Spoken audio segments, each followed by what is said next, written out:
es el hijo de Salomón y es el que sigue a continuación como rey sobre el reino de Israel. Pero vamos a ver qué acontece. Y aconteció que cuando lo oyó Jeroboam, hijo de Nabat, que aún estaba en Egipto, a donde había huido de delante del rey Salomón, y habitaba en Egipto, enviaron a llamarle.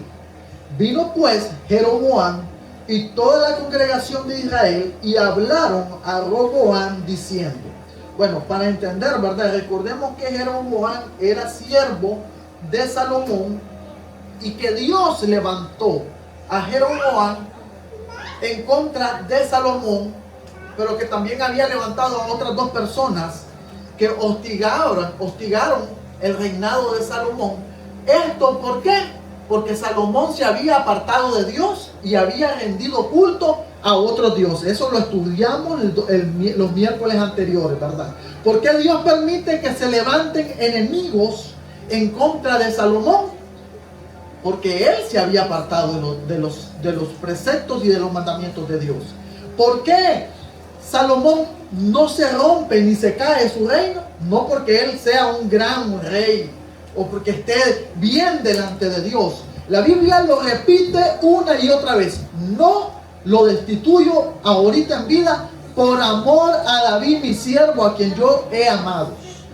No lo hago por Salomón, pues él se ha apartado de mis caminos y de mis estatutos, y él se ha ido a servir a otros dioses. Y la Biblia lo dice claramente, con nombres y apellidos, los dioses a los que Salomón sirve.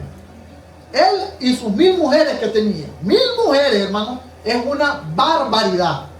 Diga conmigo, barbaridad. Es una barbaridad. 1000 mujeres, eso es una barbaridad, hermano, de mujeres. Y a cada mujer, él se prestaba para darle dinero y que estas mujeres hicieran altares y sirvieran a sus dioses. Pero estas mujeres, 1000 mujeres y sus sacerdotes y sus clérigos que tenían de esos dioses vanos, hacían ese culto y esa adoración a esos dioses inmundos, paganos. Pero eso salía, ese dinero, ¿de dónde salía? Del pueblo de Israel.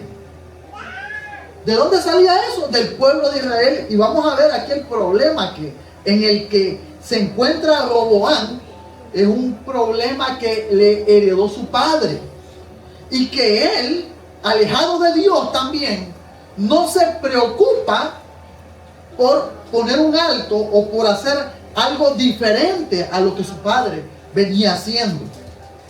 Dice que mandan a llamar a Jeroboam, este que se había levantado en contra de Salomón, y Jeroboam se reunió con Roboam y le dijo Jeroboam a Roboam, verso número 4, tu padre agravó nuestro yugo, mas ahora disminuye tú algo de la dura servidumbre de tu padre y del yugo pesado que puso sobre nosotros, y te serviremos.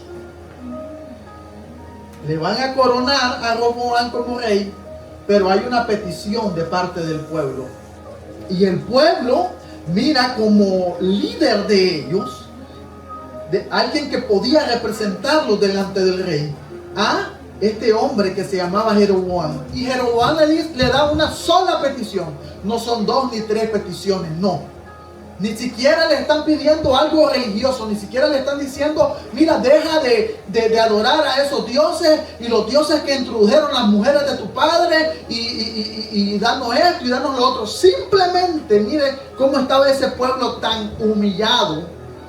Le piden una cosa a Roboam, hijo de Salomón: que disminuya un poco la carga de servidumbre, los impuestos que tenían sobre ellos. Y le dice, si tú disminuyes esa carga, nosotros te vamos a servir y te vamos a reconocer como nuestro rey. Entonces viene este varón en el verso 5 y le dice, y él les dijo, idos, y de aquí a 3 días volvé a mí. Y el pueblo se fue. Entonces el rey Roboam pidió consejo a los ancianos que habían estado delante de Salomón su padre cuando vivía, y dijo: ¿cómo aconsejáis vosotros que responda a este pueblo? Y ellos le hablaron diciendo: si tú fueres hoy siervo de este pueblo y lo sirvieres, y respondiéndole buenas palabras le hablares, ellos te servirán para siempre. Pero él dejó el consejo de los ancianos. Él dejó el consejo que los ancianos le habían dado y pidió consejo ¿a quién? A los jóvenes que se habían criado con él y estaban delante de él.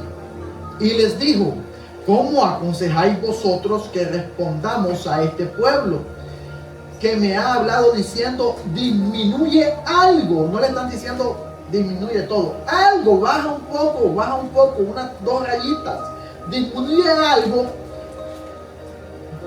del yugo que tu padre puso sobre nosotros. Entonces los jóvenes que se habían criado con él le respondieron diciendo: así hablarás a este pueblo que te ha dicho estas palabras: tu padre agravó nuestro yugo, mas tú disminúyenos algo. Así le hablarás: el menor dedo de los míos es más grueso que los lomos de mi padre. Ahora pues, mi padre os cargó de pesado yugo, mas yo añadiré a vuestro yugo. Mi padre os castigó con azotes, mas yo os castigaré con escorpiones. ¿Qué les parece? Ahí están los 2 consejos. El consejo de los ancianos le dice: háblale bien, háblale con palabras suaves, sé humilde delante del pueblo. Y les están diciendo: disminuye la carga que tienen ellos. Pero él viene y se va con los jóvenes con los que se había criado él, dice la Biblia.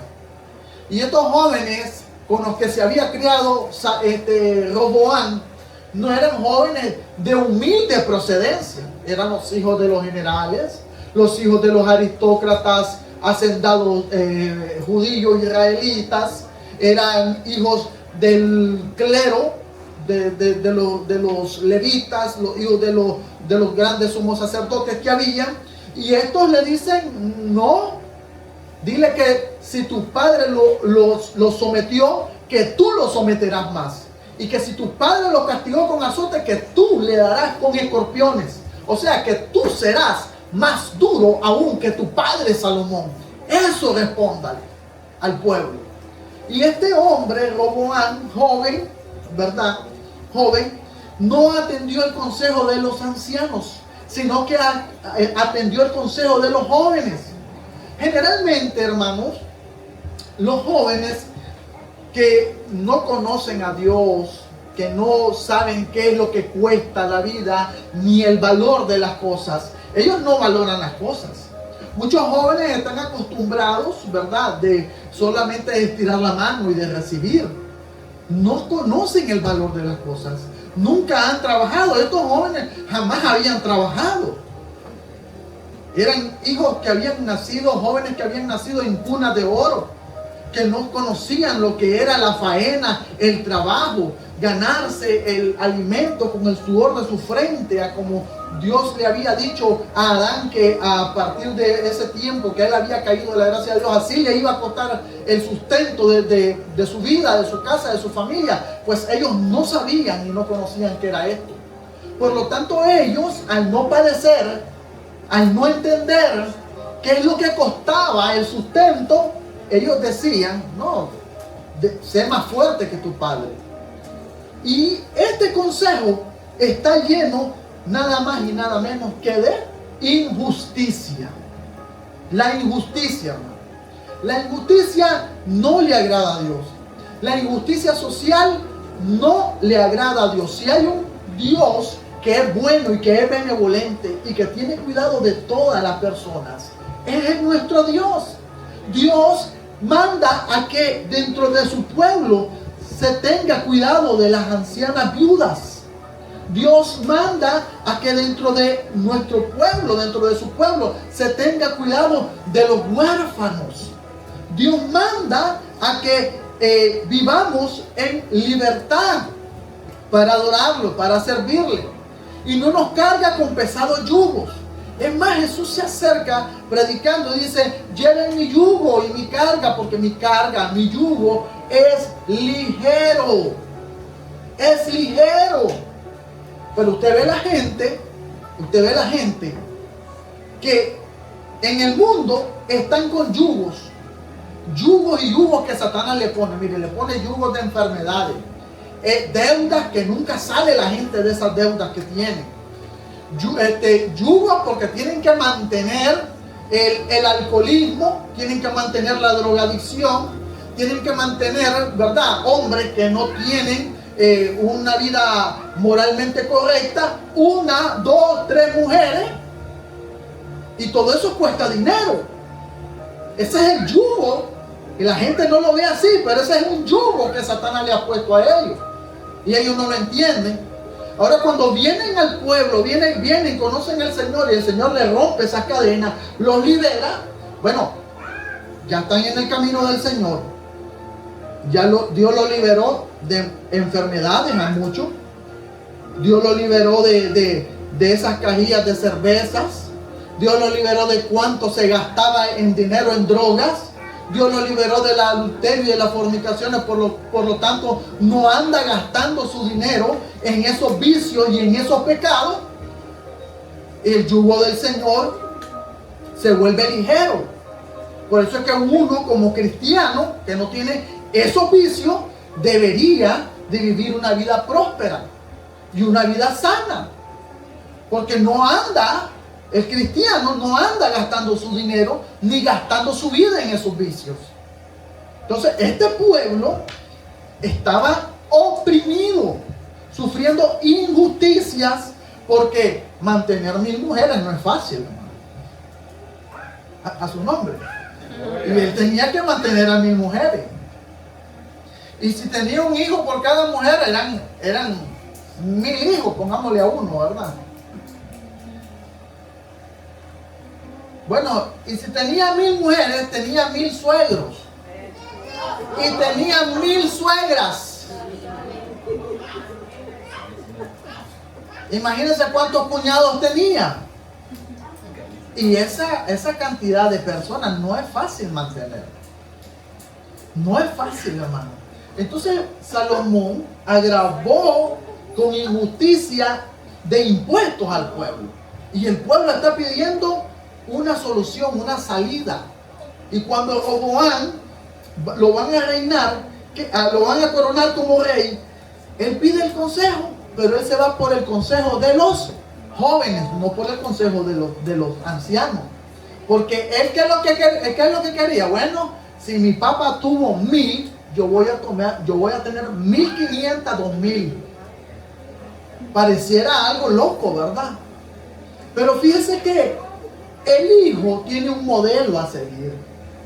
El hijo tiene un modelo a seguir. Y el modelo a seguir es el padre.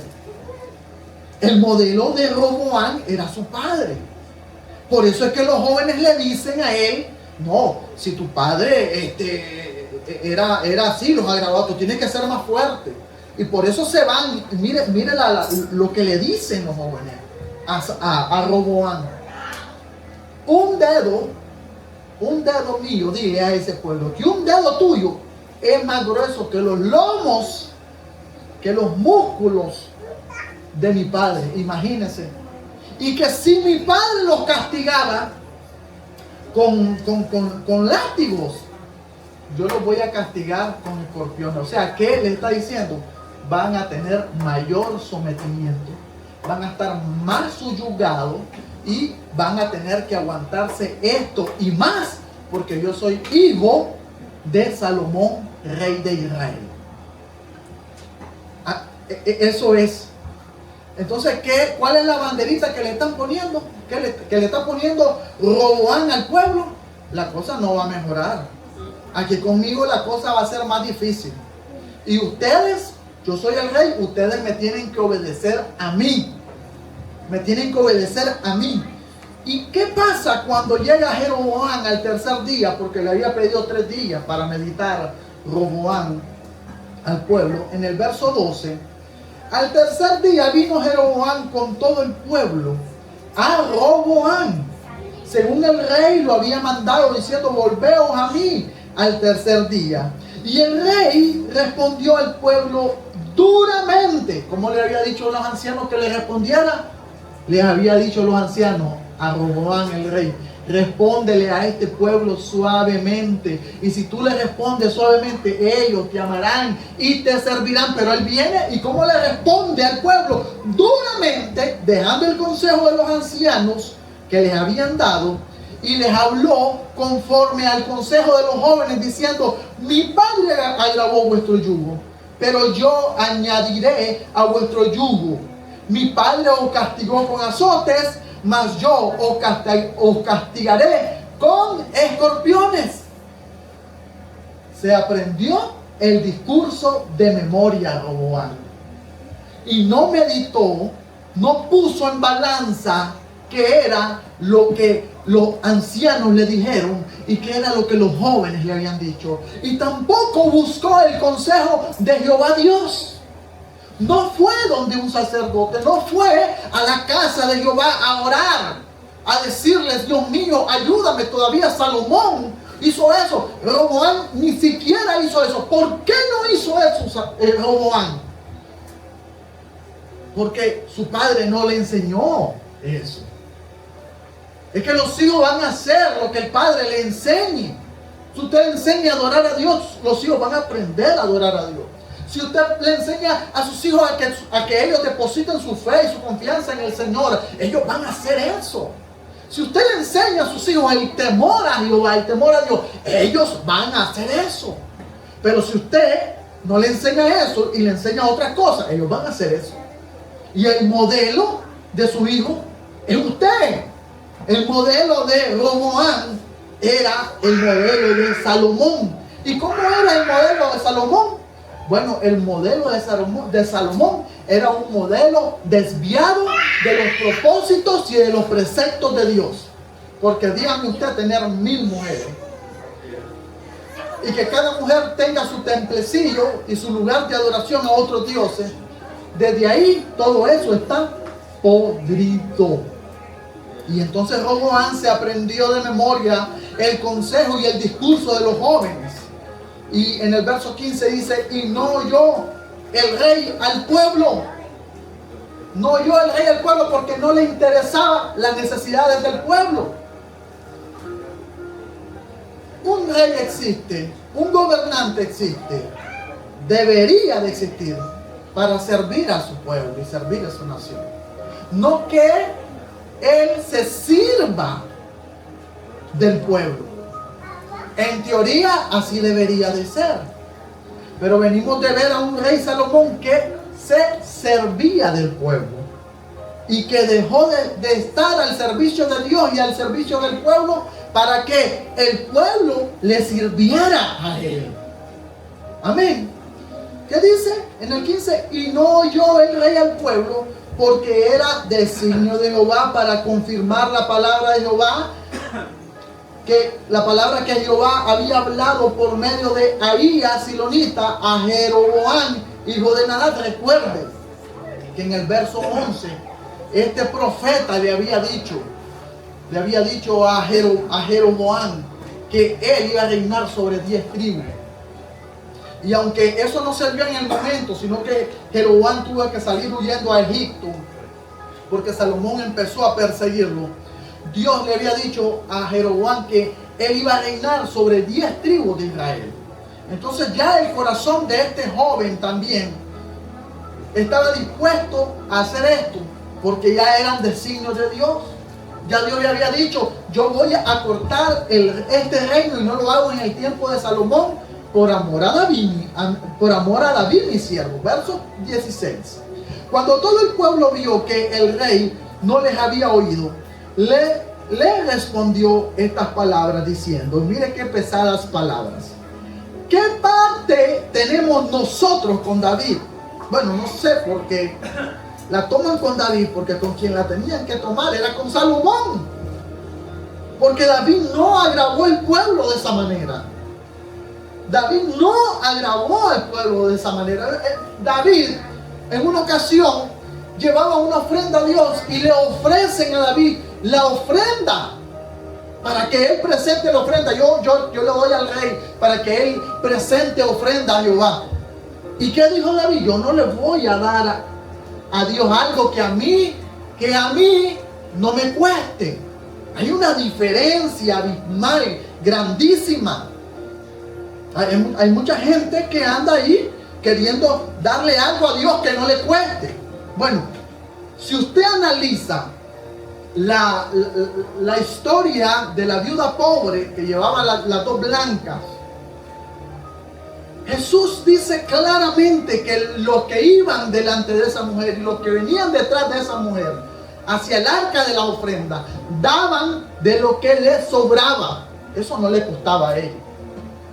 Eso no le costaba a ellos. Y eso de que daban lo que les sobraba, explícitamente no es que habla de dinero solamente. Porque si hay algo fácil para el que tiene plata, para el que tiene dinero, es dar dinero. Para el que tiene dinero, 1,000, 2,000, 5,000, 10,000 dólares, no es nada.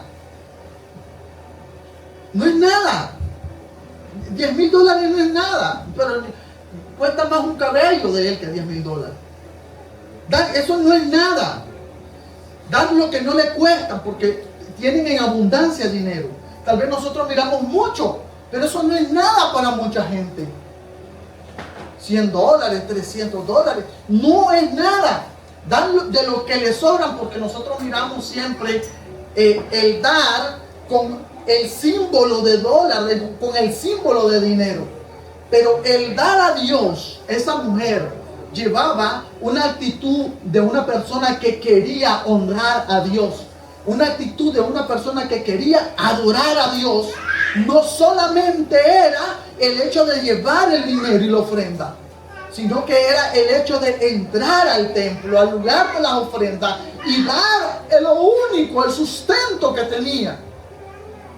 Cuando el pueblo, la nación y todos esos ricachones judíos debían de velar por ella, ella estaba entregando a Dios su único sustento.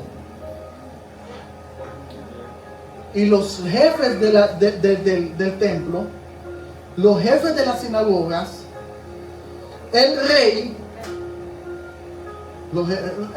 Herodes, sus hijos a continuación, ni por aquí les pasaba tener cuidado de esas personas, de esas viudas, de los huérfanos. No les interesaba. Pero sí les interesaba el templo. Las piedras herodianas eran piedras bellísimas, talladas bellísimas y enchapadas en oro. Aquel templo deslumbraba. Si algo tenía el pueblo de Israel, era plata para dar el templo y que el templo se mirara bello, se mirara hermoso. ¿Es bueno eso? Sí, es bueno. Pero Dios, más que interesado en que engrandecieran un edificio, estaba interesado en que el pueblo tuviese cuidado de las personas que necesitaban ser cuidadas. En este caso eran las viudas, los huérfanos, los extranjeros, las ciudades de refugio para los enfermos como los leprosos. Y de eso la gente se olvidaba. Del enfermo, la gente se olvida. Del menesteroso, la gente se olvida. De la viuda, la gente se olvida. Se olvida la gente. Y Dios está más preocupado, por así decirlo, de que hagamos o que tengamos cuidado de esas cosas más que de otras cosas. Y este hombre estaba preocupado por seguir el legado de su padre. Y el pueblo, ¿qué es lo que le dice? ¿Qué parte tenemos nosotros con David? No tenemos heredad con el hijo de Isaí. Israel, a tus tiendas, provee ahora en tu casa, David le dice.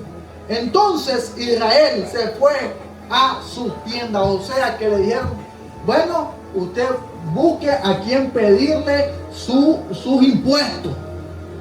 Usted busque a quien irle a pedir impuestos, porque nosotros, las tribus de Israel, van para su casa, van para sus tiendas. Nos vemos a Dios. Y esa es la respuesta. Y entonces dice en el 17, pero reinó Roboam sobre los hijos de Israel, que moraban en las ciudades de Judá. Y el rey Roboam envió a Adorán, que estaba sobre los tributos, pero lo apedreó todo Israel y murió. Entonces el rey Roboam se apresuró a subirse en su carro y a huir a Jerusalén. O sea que cuando Israel le dice que no, que busque a quien irle a pedir impuestos, Roboam insiste y le manda a su cobrador de impuestos llamado Adorán. ¿Y cuál fue la respuesta que recibió Roboam? Pues que le apedrearon a su recaudador de impuestos. Y fue tanto el susto de Roboam que tuvo que huir a Jerusalén en su carro. Se apartó Israel de la casa de David hasta hoy, dice.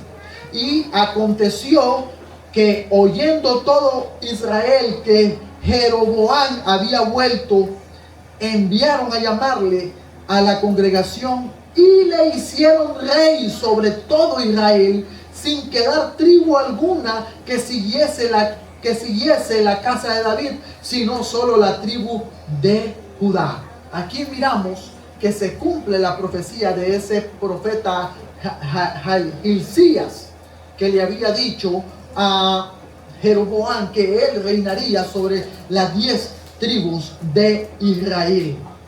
Y cuando, verso 21, y cuando Roboam vino a Jerusalén, reunió a toda la casa de Judá y a la tribu de Benjamín, 180,000 hombres guerreros escogidos con el fin de hacer guerra a la casa de Israel y hacer volver el reino a Roboam, hijo de Salomón.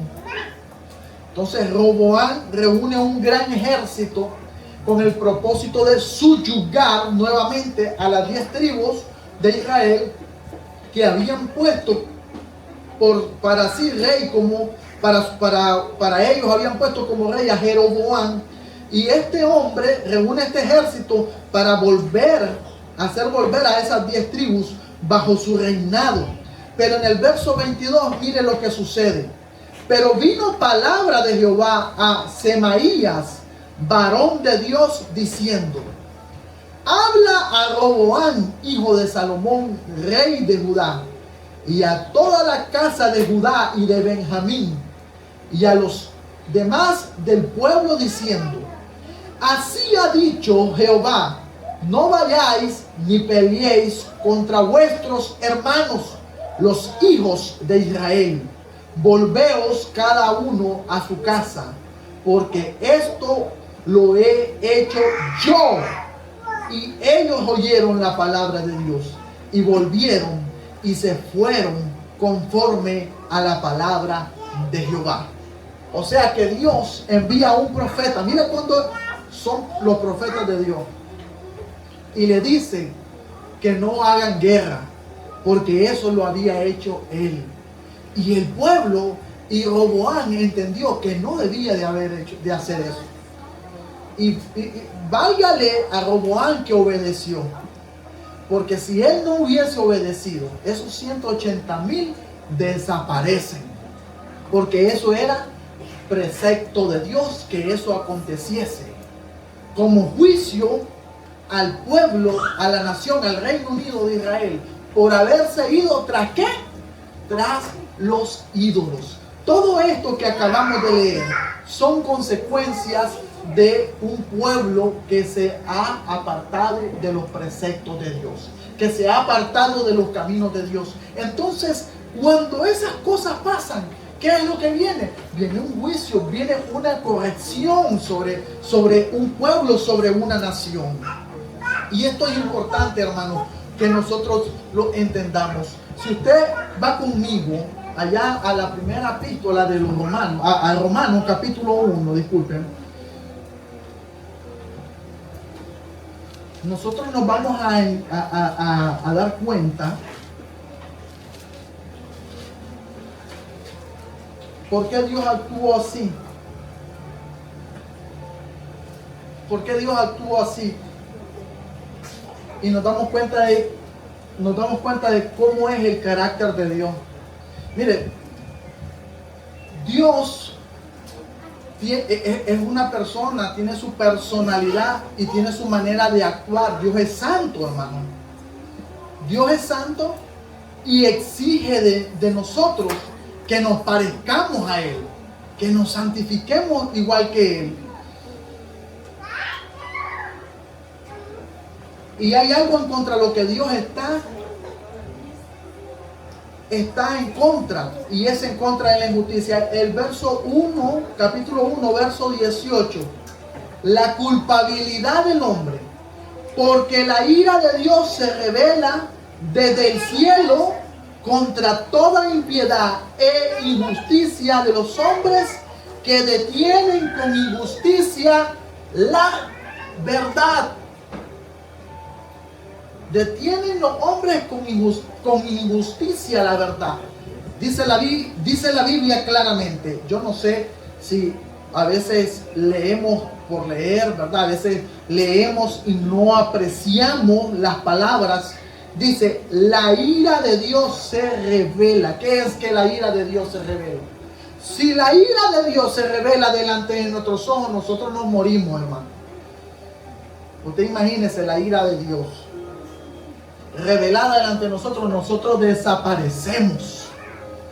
Dice la Biblia en Isaías capítulo 6 que este profeta Isaías vio la gloria de Dios, vio cómo el edificio del templo se llenaba con los vestidos del Señor. Y mira algo maravilloso, o sea, que él lo logra describir a como más puede él, Isaías. ¿Y qué es lo que dice Isaías? Ay de mí, porque soy un hombre pecador. Pero está viendo la gloria de Dios. Nosotros a veces experimentamos un mover del Espíritu dentro de nosotros. Lo sentimos, cómo nos cobija, cómo nos abraza, cómo nos arrulla, cómo nos consuela. Yo no sé si usted siente o no siente eso, de repente entra la presencia de Dios fuerte y a veces nos hace llorar, a veces nos hace sentir gozo, alegría, nos hace sentir felices. El Espíritu Santo nos hace sentir completos, nos hace sentir de una manera que